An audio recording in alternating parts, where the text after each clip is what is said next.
Добрый вечер. Сегодня 18 марта, пятница. Это 750-й день аннексии Крыма. Вы смотрите «Заман». В России сегодня проходит празднование по случаю второй годовщины аннексии Крыма. Президент Украины Петр Порошенко назвал это фестивалем цинизма и фальши. Об этом он заявил в ходе брифинга с еврокомиссаром по гуманітарній помощи Крістосом Стіліанідісом.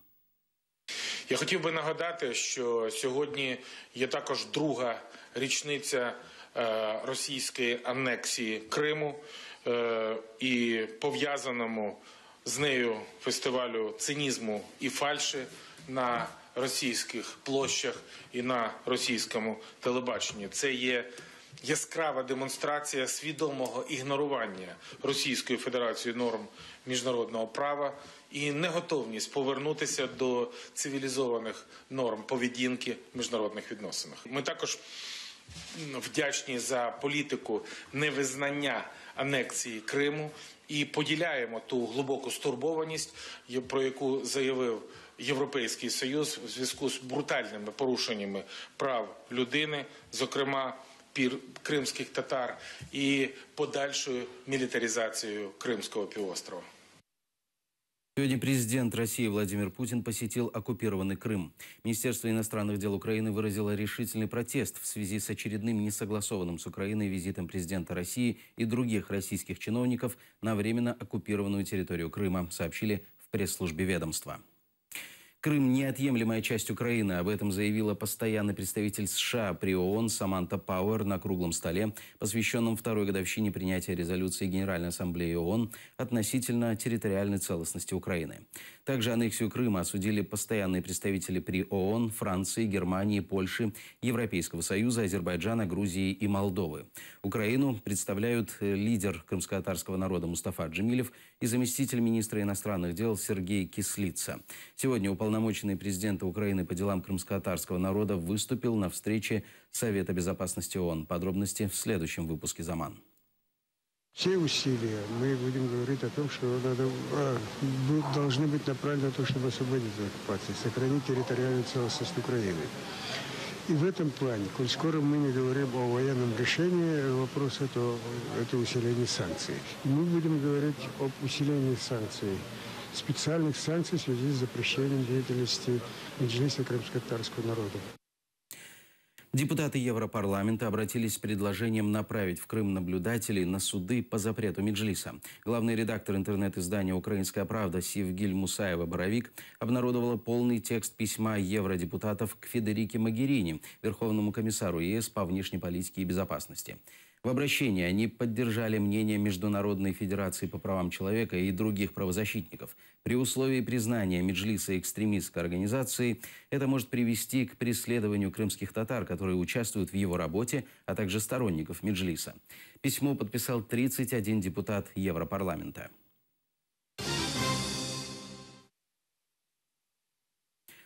Лидеры ЕС собрались на второй день саммита в Брюсселе, где надеются окончательно согласовать текст соглашения с Турцией по миграции. За сдерживание потока беженцев Анкара хочет получить от Евросоюза дополнительные 3 миллиарда евро, безвизовый режим для своих граждан с июля и ускорение переговоров о вступлении в ЕС. Отношения Турции с Евросоюзом и будущее членства нашей страны в ЕС очень важны не только для ЕС и Турции, но и для всех международных дел. Мы продолжаем работать здесь, в Брюсселе, как и на предыдущих встречах в верхах, над гуманитарной проблемой. Для нас, для Турции, вопрос беженцев – это не предмет торга, а вопрос ценностей, гуманитарных ценностей, а также европейских ценностей. Сегодня в Крыму помолились за Ришата Аметова. Ко второй годовщине похорон первой жертвы аннексии Крыма в центральной мечети Симферополя Киберджами провели молебен. Ришат Аметов 3 марта 2014 вышел на одиночный молчаливый пикет к зданию Совета министров Крыма. В тот же день его похитили, а 15 марта тело Аметова со следами пыток было найдено в лесу Белогорского района Крыма. Виновных в его смерти до сих пор не нашли. Ришата Аметова посмертно наградили орденом «Народный герой Украины».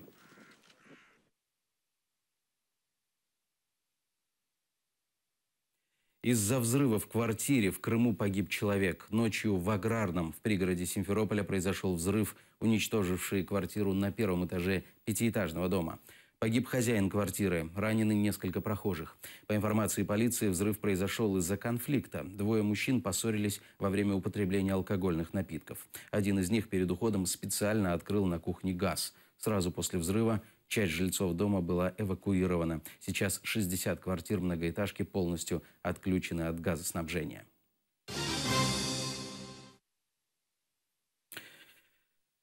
Меняйло позор России. В Севастополе во время праздничного шествия в честь так называемого воссоединения Крыма и Севастополя с Россией местная жительница вышла на одиночный пикет к зданию правительства. В руках она держала плакат с текстом «Назначение губернатора Севастополя Меняйло – большая ошибка и позор России и Севастополя. Достаточно беспорядков, беззакония и произвола. Нынешней властью недовольны и местные предприниматели».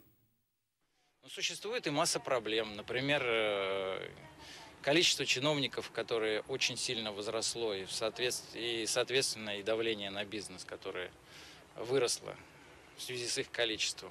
Потом достаточно неумелые действия исполнительной власти. Крымчане смогут учиться в украинских вузах бесплатно. Верховная Рада Украины приняла закон о внесении изменения в статью 7 Закона Украины об обеспечении прав и свобод граждан и правовом режиме на временно оккупированной территории Украины относительно обеспечения прав на получение образования. Согласно новой редакции закона, крымчане и жители других оккупированных территорий имеют право на обучение за счет государственного бюджета с предоставлением им мест в общежитиях на время обучения. За проголосовало 228 народных депутатов. Закон вступит в силу после того, как его подпишет президент Украины.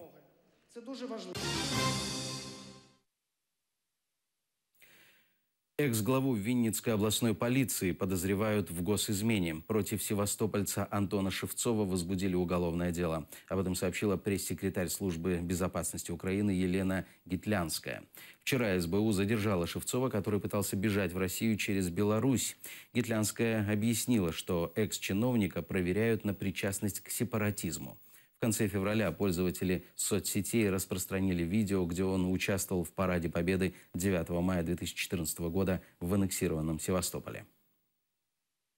Він знаходився в окупованому Криму, там намагався влаштуватись на роботу. Коли не вийшло, приїхав сюди, потім знов звільнився, потім знов там. Це є все його в біографії. Тобто він їздив туди-сюди. І я вважаю, що як людина, яка... люди, які не зрадили Україну, вони виїхали на початку березня.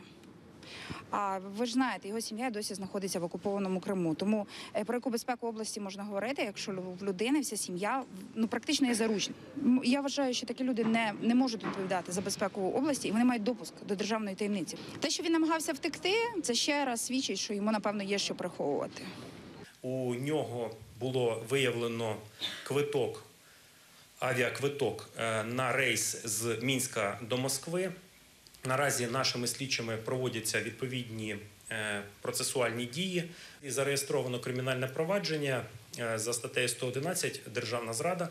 Але наші слідчі не виключають, що дії Шевцова будуть додатково кваліфіковуватися чи перекваліфіковуватися відповідно до тієї доказової бази, яка буде нами зібрана в рамках цього розслідування.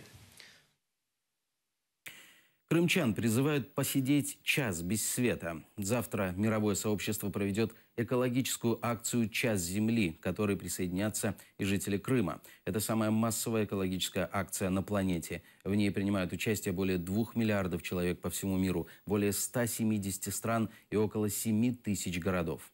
Чтобы принять участие в акции, необходимо выключить свет и бытовые электроприборы на 1 час в знак неравнодушия к будущему планеты.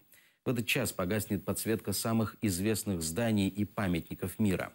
В этом году «Час Земли» состоится 19 марта с 20:30 до 21:30 по крымскому времени.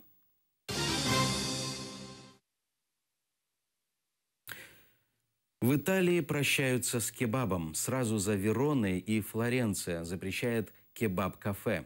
Это объясняется сохранением идентичности и качества местной кухни. Отныне 70% меню местных заведений должны состоять из традиционных тосканских блюд. Специальная комиссия в исключительных случаях позволит открывать рестораны, на которые не будет распространяться квота. На этом пока все. Следующий выпуск на крымско-татарском языке проведет Эльмас Асанова. Хороших выходных. Будьте с нами.